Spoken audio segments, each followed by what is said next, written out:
Iwan ai mu yang atra, kencang ialah sejiwa, bila dalam yang dia trong kabalan. Kecik ipai kabapula, kecik ipayan kabakram, jingga lam trong buhadu entah kapal. Long kapurong yupe, upada cingkli snay. Ichi ku ute na ching ai le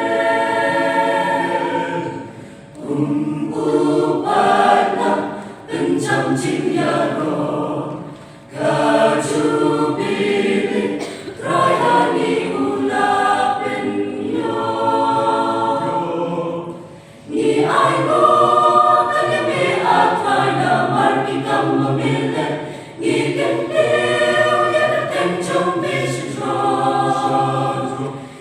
Cinta nasihat inti apa yang selain kabalan hari mentamila cinta pada bunyima bilang nau pelan dari sakit dari jombi kabalan hari mentakayeng kabalan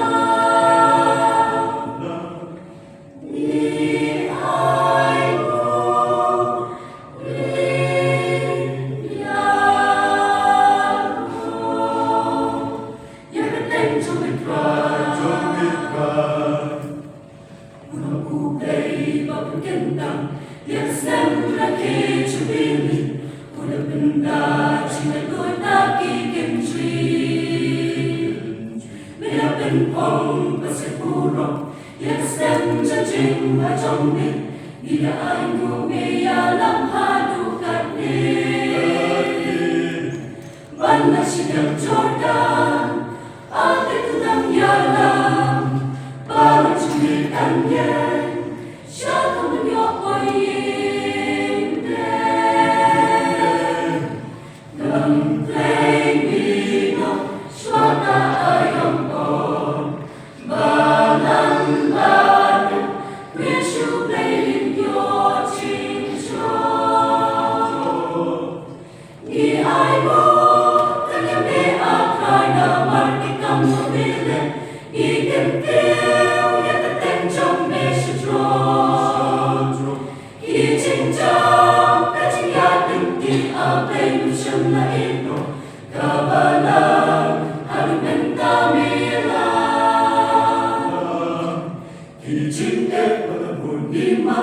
Bilang nau pelan, dek sakit dari jombi kabalang, hati mentakayeng.